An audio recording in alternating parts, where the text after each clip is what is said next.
Assalamu alaikum dear candidates, hope you are fine। PPSC का add जैसे कि आज आ चुका है। आपसे इस सिलसिले में कुछ प्रिपरेशन टिप्स शेयर करना चाहूँगा। कैसे प्रिपरेशन करनी है, कैसे टेस्ट आपने अटैम्प्ट करना है।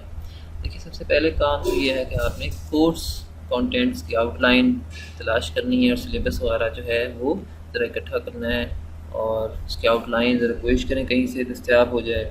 उसके लिए आप रिलेटेड फेसबुक और व्हाट्सएप के ग्रुप्स ज्वाइन कर सकते हैं। अब देखिए, तीसरा जो बड़ा इम्पॉर्टेंट काम है वो आपने ये करना है कि जो भी आप प्रिपरेशन करते हैं, ठीक है, वट जो आप फॉर एग्जांपल देखें, अगर आप साइंस से रिलेटेड कुछ क्वेश्चंस हैं जो आपके सामने आते हैं, फिर आप उनको अटैम्प्ट करने की कोशिश करते हैं, तो आप कोशिश करें उनको नोट डाउन कर लें एक कॉपी में। इससे ये होगा कि आपके लिए फ्यूचर के लिए बड़ा हेल्पफुल हो जाएगा, क्योंकि ऐसे होता है कि समटाइम्स फर्स्ट टेस्ट में नहीं होता, आप कामयाब नहीं होते अगर खुदा ना खास्ता, तो आपके लिए फ़्यूचर के लिए बड़ी आसानी हो जाएगी। अब आपने जस्ट उस कॉपी निकालनी है और उसको एक नज़र देखना है, तो ये फ्यूचर के लिए आपके लिए बड़ा हेल्पफुल हो जाता है। और इवन आपके लिए रिवीजन जो है, लाजमी आप लोग रिवीजन भी किया करें। जब आपने फॉर एग्जांपल पूरा महीना 2 महीना लगा कर आपने तैयारी की और एंड पर जाकर आप जो है, अगर सपोज टेस्ट आता है, आप कहते हैं यार ये तो मैंने प्रिपेयर किया था लेकिन मुझे याद नहीं आ रहा ये क्या है, तो वो एंड का जो होता है ना 3-4 दिन, वो बड़े इंपॉर्टेंट होते हैं। तो उसमें आप रिवाइज लाजमी करें। जो आपने पूरे 2 महीने की मेहनत की होती है, कोशिश करें कि आप जो मोटी मोटी चीज़ें हैं, ठीक है, जो आपके देखें आपकी जो है ना ये स्लिप हो जाती हैं आपके माइंड से, एक हफ्ते तक रहेंगी, चंद दिनों तक जहन में रहेंगी, फिर ये चीज़ें कुछ स्लिप हो जाती हैं। तो बेहतर होता है कि आप उनको नोट डाउन कर लें किसी कॉपी में। आपका एक जो है एक जगह पर ज़ख़ीरा हो जाएगा, एक जगह पर आपका तमाम जो है नोट्स जो है तैयार हो जाएंगे। राइट, ये इसलिए भी ज़रूरी है कि आपकी एफ़र्ट डुप्लिकेट ना हो। कुछ अर्से के बाद आपको दोबारा से नए सिरे से तैयारी करनी पड़ती है, आपके जहन से स्लिप हो जाती हैं चीज़ें, तो आपको नए सिरे से चीज़ें कलेक्ट करनी पड़ती हैं और उन पर मेहनत करना पड़ती है। जबकि आपको बार बार ये टेस्ट कुछ अर्से बाद आते रहते हैं, पीपीएससी के, एफपीएससी के और दूसरे टेस्ट हैं, आपको अपीयर होना पड़ता है, कहीं इंटरव्यू देना पड़ता है, तो ये एक दफ़ा की हुई मेहनत जो है ये बड़ा काम आती है। तो ये आपके लिए बड़ी इम्पॉर्टेंट चीज़ है। अगर आप बिगनर हैं, ठीक है, तो यकीनन आपको तैयारी करनी चाहिए और एक जो है ना, तो आपको डेडिकेशन के साथ, जब तक डेडिकेशन नहीं होगी तो ये आपकी मेहनत रंग नहीं लाएगी। अच्छा, दूसरा पॉइंट मैंने भी बताया आपको रिवीजन के लिए, तो ये रिवीजन के लिए भी नोट्स आप पे काम आते हैं। नेक्स्ट हम देखते हैं जी, आपके पास आपने किस तरह से एमसीक्यूज़ को सॉल्व करना है। देखिए, आपने एमसीक्यू सॉल्व करने हैं 3 से 4 राउंड्स में। राउंड 1 में आपने क्या करना है, जस्ट एक कर्सरी लुक, शॉर्ट लुक देनी है हर एमसीक्यूज़ 1 बाय 1, और जब तक आपको कंफर्म ना हो, अगर कंफर्म है तो आप उस पर छोटा सा टिक मार्क ऐड कर सकते हैं और उसके बाद फिर आप आगे बढ़ सकते हैं। ठीक है, इस तरह से होगा ये कि आपका टाइम बच जाएगा। ठीक है, अगर आप सपोज़ आपने अगर 25% क्वेश्चन भी अगर 100 में से अटैम्प्ट कर लिए, तो ये भी बड़ी बात है। अगर 25% आपको श्योर हो जाएंगे कि हाँ जी आपने ये एटलीस्ट 25% अटैम्प्ट कर चुके हैं। सेकेंड राउंड में आपने ये करना है कि जो सॉल्वेबल क्वेश्चंस हैं लेकिन आपने उनको ड्रॉप कर दिया था फर्स्ट टाइम, लेकिन वो कुछ मज़ीद टाइम आपसे डिमांड कर रहे हैं, कुछ फोकस ज़्यादा चाह रहे हैं वो क्वेश्चंस, तो आप उनको मज़ीद टाइम देते हैं, उनको सॉल्व करते हैं।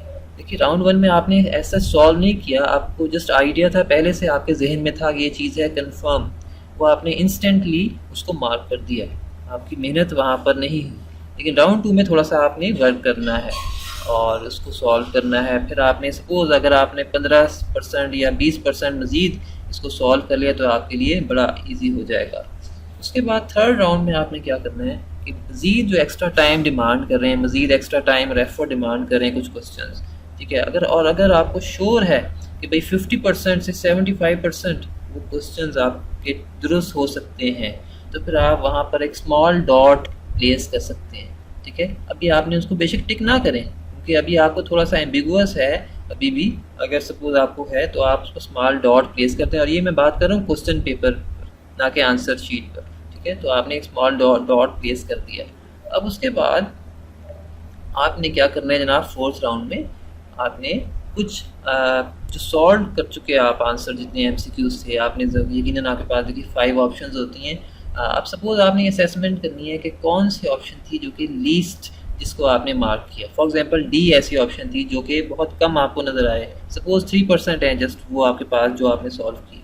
अभी खासे क्वेश्चंस रहते हैं तो ज़्यादा चांसेस ये हो सकते हैं कि डी क्वेश्चन ही आपका उसमें फॉल हो, जो बाकी जो एमसीक्यूज रह गए हैं जो ऑप्शन हैं तो डी के ज़्यादा चांसेस हैं। लेकिन स्टिल मैं आपको सजेस्ट करूँगा कि अगर आपको आप उनको कोशिश करें अपनी तरफ से, पूरी एफर्ट करें उसको सॉल्व करने की। लेकिन अगर सपोज़ अगर आप ना कर पाएँ तो कम से कम देखें, अगर आपको 25% भी अगर आप श्योर है ना तो फिर आप उसकी तरफ जाएँ, आप बिल्कुल तुक्के की तरफ ना जाएँ, ठीक है। क्योंकि 25% नेगेटिव मार्किंग होती है तो बेहतर है कि आप अगर 25% भी अगर चांस है, आप समझते हैं कि यार इस तरफ इस ऑप्शन ये जो ऑप्शन है मुझे सूट कर रही है, क्लिक कर रही है, तो आप उसी की तरफ जाएँ। राइट। इनफैक्ट ये जो मैंने राउंड्स की बात की ये इसलिए की कि आप किसी एक क्वेश्चन पर ज़्यादा फोकस ना करें कि वो एक ही क्वेश्चन के होकर रह गए आप पूरे टेस्ट में और उसी को सॉल्व करने लग गए। तो ये जो एक्टिविटी है ना ये चीज़ बड़ी डिस्करेजिंग है। हम इसको डिस्करेज करना चाह रहे हैं कि आपने एक क्वेश्चन पर सारी तवज्जो मरकूज़ नहीं करनी कि आपने उसको 5 मिनट दे दी, 10 मिनट दे दिया। आपने बड़ी तेज़ी से जो है ना आगे बढ़ना है सॉल्व करते हुए। तो इसलिए मैंने फ़र्स्ट राउंड वहाँ पर रखा, ठीक है। फ़र्स्ट राउंड में जितने भी आप मैक्सिमम कर सकते हैं कम टाइम में वो आपने सॉल्व करने हैं क्वेश्चंस। जिस तरह इकोनॉमिक्स का एक रूल है ना मार्जिनल यूटिलिटी का, जिसमें आप मैक्सिमम यूटिलिटी अगर आपने गेन करनी है तो सबसे पहले जो जिनकी भी मैक्सिमम यूटिलिटी है आपने उनको उठा लिया, सबसे पहले आप ये काम करते हैं। फिर उसके बाद फिर आप देखते हैं लेस यूटिलिटी आप कौन सी उस टाइम में उठा सकते हैं। तो इस तरह से आपने ग्रेजुअली और प्रोग्रेसिवली आगे बढ़ना है। राउंड वन में जस्ट आपने कर्सरी लुक देनी है हर क्वेश्चन को और आगे बढ़ना है और एंड तक जाना है। और उसके बाद सेकंड राउंड में फर्दर आप देखना है कि फर्दर जो आपके पास क्वेश्चन हैं जिनको आप मज़ीद टाइम दे सकते हैं सॉल्व करने में या जो ज़्यादा टाइम कंज्यूमिंग है उन पर जाना है। तो इस तरह से आप देखेंगे आपकी एफिशिएंसी जो है वो, या टाइम असल में आप टाइम को बचा रहे हैं ना, टाइम को मैनेज कर रहे हैं, तो टाइम बड़ी हद तक आपका मैनेज हो जाएगा। नेक्स्ट आपने ज़रा देखना है कि जो बॉक्सेस हैं, ठीक है, बॉक्सेस अब जो आपने एंड पर फिल करने हैं, बॉक्सेस आपने बिल्कुल एंड पर फिल करने हैं। वो क्यों करने हैं उसकी एक रीज़न है, क्योंकि अक्सर ऐसे होता है आपने अगर मार्क कर दिया कोई क्वेश्चन स्टार्ट में, जैसे सपोज आपको कोई ऑप्शन क्लिक हुई आपने मार्क कर दिया, उसके बाद 2-3 ऑप्शंस के बाद पता चला आपको वहाँ से क्लू मिल गया कि नहीं जो मैंने अभी मार्क किया था ऊपर ये इसका रॉन्ग आंसर था, ये इसका करेक्ट आंसर नहीं था। तो वहाँ पे फिर आपके लिए कोई ऑप्शन नहीं रहेगी। समटाइम ऐसे होता है कि काफ़ी सारे एमसीक्यूज आपस में लिंक्ड हैं, ठीक है, तो आपको क्लू मिल जाता है जैसे जैसे आप आगे बढ़ते हैं। तो बेहतर यह है कि इसको आप लास्ट के जो 15 से 20 मिनट्स हैं आप उन पर रखें, ठीक है। और इसके लिए कोई आप जो है ब्रॉड निब वाला मार्कर आप रख लें ताकि एक ही गो में आप उसको फिल कर लें। और ये हम क्यों कर रहे हैं ताकि आपका जो मार्जिन ऑफ एरर्स है ये कवर हो जाए, ठीक है। और तो ये एक्टिविटी आपके लिए बड़ी हेल्पफुल होगी। और 8th पॉइंट हमारे पास है more focus should be on technical subject content. आपने ज़्यादा टाइम टेक्निकल सब्जेक्ट कंटेंट को देना है जो आपकी डोमेन है, ठीक है, क्योंकि 80% गालिबन उसकी वेटेज है तो आपने ज़्यादा टाइम उसी को देना है। और इसी टेक्निकल कंटेंट में आपका टेस्ट भी पास कराना है और आपका इंटरव्यू भी पास करवाना है, राइट। और लेकिन आपने जनरल नॉलेज के सेक्शन को स्किप नहीं करना। यकीनन जो मटेरियल आपके सामने आ रहा है कहीं फेसबुक पर, कहीं व्हाट्सएप ग्रुप पर, जो आ रहा है उसको यकीनन गो थ्रू करें, ठीक है। लेकिन ज़्यादा टाइम आपने टेक्निकल को देना है। लास्ट पॉइंट जस्ट मैं इतना कहना चाहूँगा कि आपने प्रिपेयर लाजमी करना है और छोड़ना नहीं है किसी भी तरह से। फॉर एग्जांपल समटाइम्स जो हम सुनते हैं ना अपने दोस्तों की बात है कि हमने तुक्के पर दिए और इतने % हमने सॉल्व कर लिए, तो ये बातें गलत होती हैं। आपने प्रिपेयर करना है और डू एंड डाई वाली सिचुएशन आप ये समझें, ठीक है, कि आप ये समझें कि बस कश्तियाँ जलाकर आपने आना है और फिर तैयारी करनी है, फिर ही आप किसी नतीजे पर पहुंचेंगे, कोई रिज़ल्ट आएगा, कोई तैयारी आपकी रंग लाएगी अगर इस तरह से माइंड आप अपना बनाएंगे। तो फुल डेडिकेशन के साथ आना है, ठीक है, तो इंशाल्लाह अल्लाह ताला बेहतर करेगा। इसमें एक पॉइंट मैं मज़ीद आपको ज़रा दोबारा से ज़रा फोकस मैं उस पर करूँगा। आपने नेगेटिव मार्किंग की वजह से क्वेश्चंस को ड्रॉप नहीं करना। अक्सर लोग कहते हैं कि आप नेगेटिव आपने जो है जितने आके आपको अगर श्योर है तो फिर आप अटैम्प्ट करें, अदरवाइज़ अटैम्प्ट ना करें। समटाइम्स खासी बड़ी जो है वो आ जाती है आपके पास क्वेश्चंस, अगर आपके पास 40% भी हैं जो आपने अटैम्प्ट नहीं कर पा रहे, तो खासी बड़ी एक रेंज है क्वेश्चंस की। तो मैं ये कहूँगा कि आप कोशिश करें उनको करने की, और अगर 25%, 10%, 20% भी अगर मार्जिन आपको नज़र आ रहा है कहीं किसी ऑप्शन पर, तो आप उस पर जाएं और उसको अटैम्प्ट करें।